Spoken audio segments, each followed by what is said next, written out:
everybody, welcome back. This is Lauren from Bella's Desserts, and today I am making a flourless chocolate cake. I'm making this cake. I do a lot of allergen-free stuff, from vegan to gluten-free, dairy-free, egg-free, all kinds of things. Basically, the way I started my business was my daughter was born with several food allergies, dairy and eggs being one of them, or two of them. We hit her first birthday and I realized I can't go buy her a birthday cake anywhere. So I found a recipe for a vegan birthday cake and vegan frosting, and that was her first birthday cake. Luckily, she's 14 and has outgrown everything but tree nuts, so she can eat regular cakes. But that's kind of how I started my business, because I realized that kids can't get birthday cakes if they're allergic to stuff. This was 13 years ago. I realized that there was a big gap in the market, and so I started my business with only allergen-free desserts, and it grew from there. So today I'm making a flourless chocolate cake, but it is truly flourless. The instructions for this cake, for some reason, have you buttering and flouring the pan. Well, this girl, it's for her 16th birthday, was recently diagnosed with celiac disease, so flouring the pan would not be a good thing. So I have changed that to flouring the pan with the gluten-free flour. So what I'm going to do is I'm going to turn the camera around, and I'm going to have the ingredients for the cake. So give me a minute.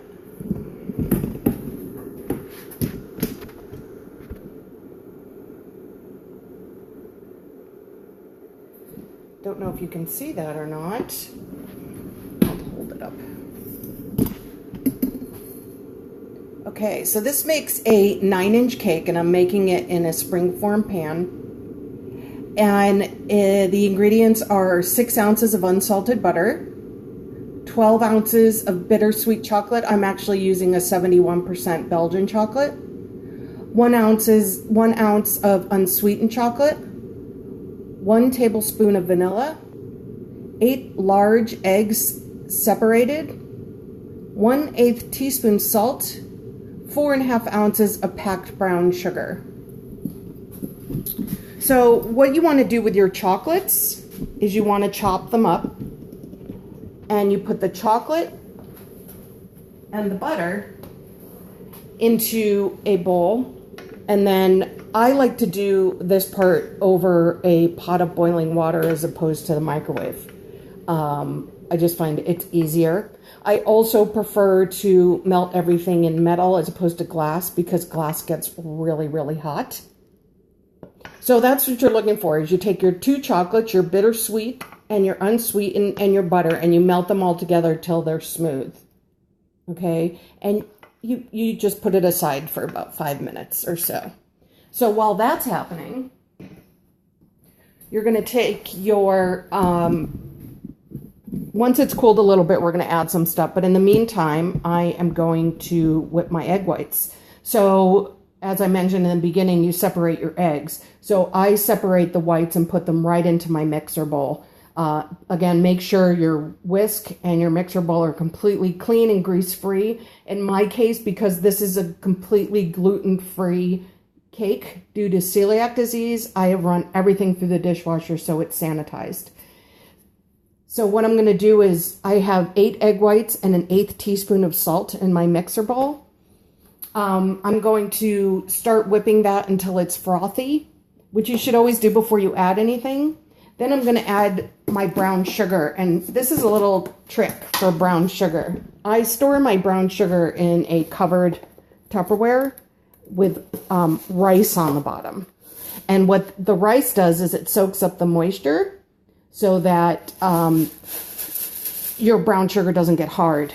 I've left it in here for a really long time. I've never had hard brown sugar, so that's just a little trick for you. So once it gets frothy, I'm going to put in half of our brown sugar. This is just a mixture of 2 sugars. I'm going to make sure I don't want it to be lumpy. So I'm just going to run my hands through it and make sure there's no lumps and clumps in there. So I'm going to turn my mixer on. It's going to be a little loud until it's frothy. I'm going to turn that a little bit so you can see. And then, like I said, I'm going to add, I will show you.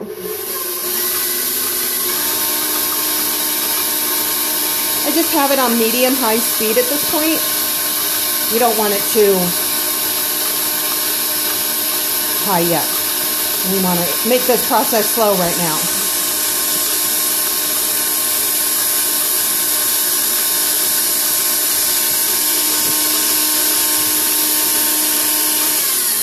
Okay, see, that wasn't long at all, and on medium-high speed, and you see our egg whites are, I'm going to put this down, our egg whites are frothy.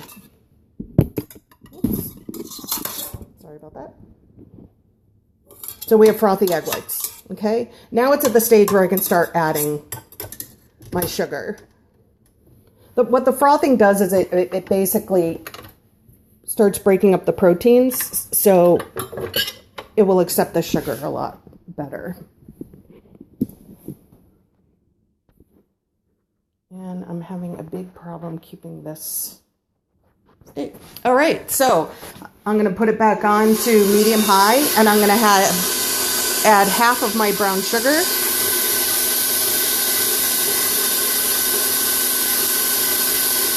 And wait till that's mixed up.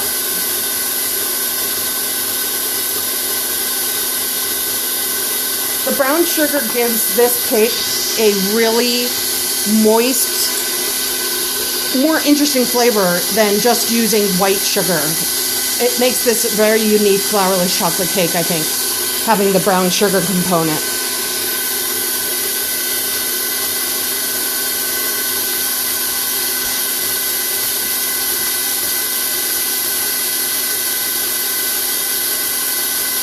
So I'm going to beat this on high for about 30 seconds.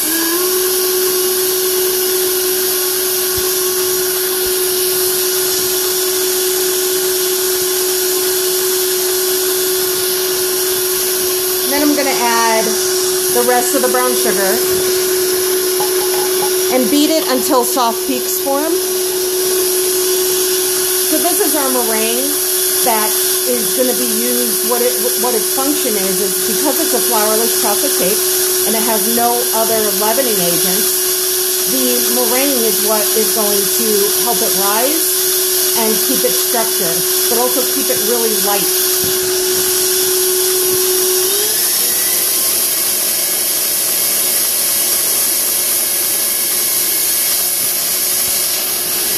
Give you a peek in there. We just want soft peak. We don't want to go any more than that. Then it gets too hard to fold in to the chocolate mixture. While that's beating, I'm going to go over here to our chocolate. Once the chocolate's sat for about 5 minutes, you're going to add your vanilla and your 8 egg yolks.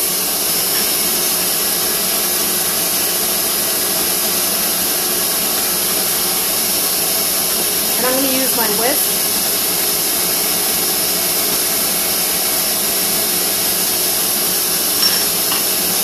to mix it so that it's thoroughly mixed.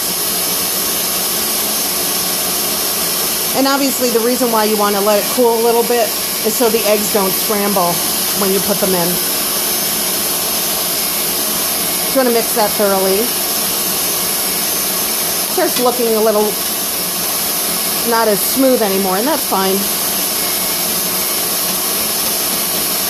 So those yolks are totally mixed in.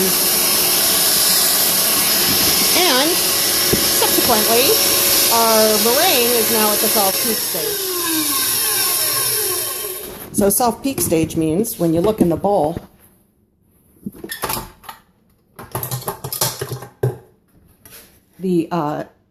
that's soft peak.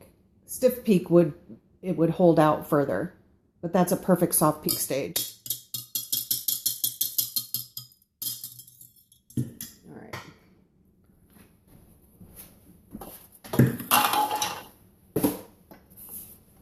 So I like to fold with my whisk. I know most people like to fold with their spatula, but I find it faster. And again, this is a technique that I use, and this broadcast is not just about a flourless chocolate cake, but it's also about technique. Okay, so the regular folding way is with a spatula. And also when you're folding egg whites into a heavier, for this, it's chocolate, so it's heavy.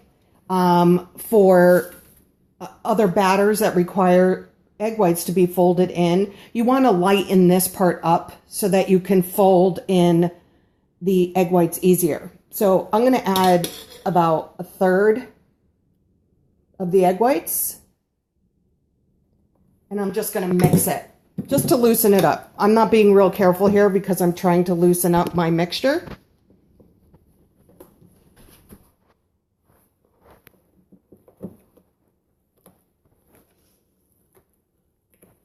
I swear, one of these broadcasts, I am going to figure out this camera thing. It drives me crazy too. Sorry about that. Again, just lightening it up. I'm not really concerned about keeping the air in the meringue at this point. I'm going to try something a little different. All right, let me try to get that to stick. All right, so then what I'm going to do is more carefully now, I'm going to just plop in the rest of my meringue.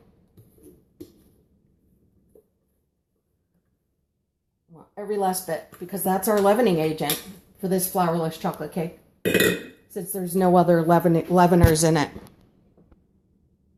Okay, so the traditional method of folding is with a spatula. Okay, so you cut down the middle and you come up on the side. Basically what you're doing is you're dragging what's on the bottom of the bowl to the top. But we don't want to lose any of the air in the meringue. So what I like to do better, and this is only after you get comfortable with the spatula technique, is I like to use a whisk. Same folding technique, I just think it's a little bit faster, and because I'm so impatient, I use my whisk.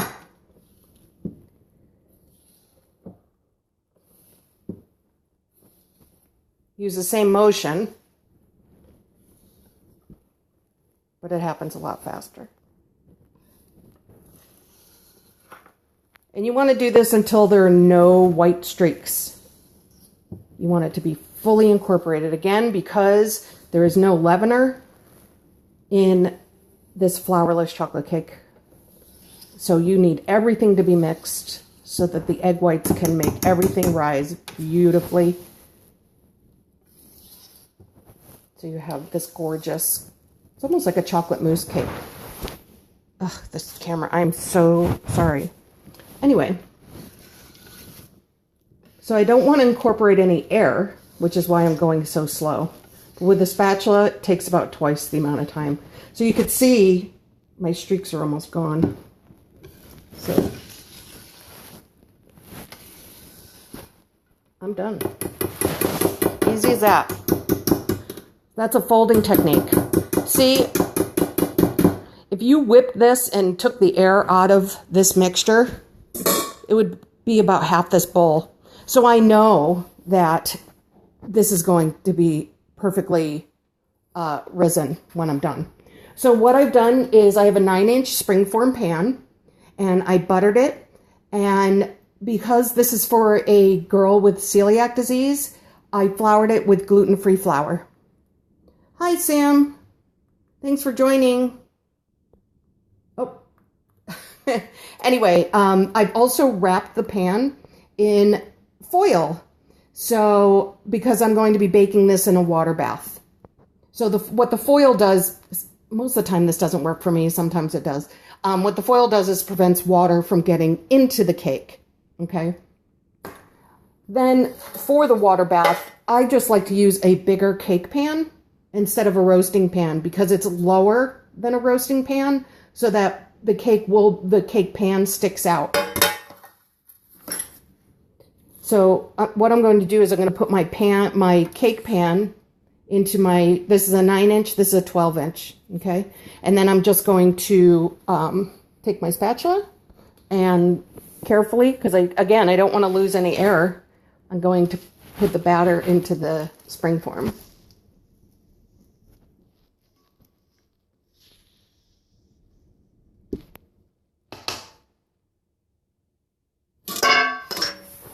Then I'm going to spread it out. Sorry about the camera again. I'm going to spread it out. I don't want to bang it like you do with regular cake, again, because you don't want to lose your structure from the light and fluffy meringue that's in here. All right. Then what I'm going to do is I have this great new electric kettle, and I boiled water in it. So what I'm going to do is I'm going to fill up my water bath about 1 inch up the side of my cake. And what that's going to do is it keeps it moist and evenly heated because it is like a mousse. Same thing you would cook with a creme brulee, any sort of, how is it tasty? Oh, to regular cake. It is delicious because all it is chocolate, brown sugar, and egg whites, and eggs rather. So it's so moist and chocolatey. It is truly like a mousse cake. But you want to do it in a water bath because of that. It's almost like a custard in that it doesn't have flour in it. So the water bath, and same thing with cheesecakes, you use a water bath as well. So I'm going to turn over here to the oven. And this is the tricky part. I can't tell you how many times I have burned myself putting a water bath pan in my oven. So you want to be really careful with that. Okay. So what I'm going to do is I'm going to pull out. You're going to put your tray in the bottom middle section of your oven. Okay. Not the middle, like you do with most cakes, but in the bottom middle. Okay? I'm going to crank this down lower. And you pull out your rack. Still so it's caught, but pull it out. This is how you prevent yourself from spilling hot water on yourself. A lot of people will fill it in the oven. I don't like to do that because when your rack is pulled out, it's tilted. So I like to pour the water in before I put it in. Maybe that's why I've burned myself so many times. And then just gently put it in. I'm sorry, the oven is set at 325 degrees, very well I know most people do fill it after it's in the oven. So you want to preheat well your oven. I find that my oven, it says it's 325, like the beeper goes off, but it's not 325 for sure until about 8 minutes later, and I have an oven thermometer that proved that point. And then you're going to bake it for 45 to 55 minutes. It's done. The way you could tell it's done is you can stick an instant read thermometer in, and you want the middle of the cake to be 170 degrees. So that's it for now. When the cake is done, I will pull it out and show you what it looks like. Does anybody have any questions before we go? All right. Well, I'll see you in about an hour. Thanks, guys.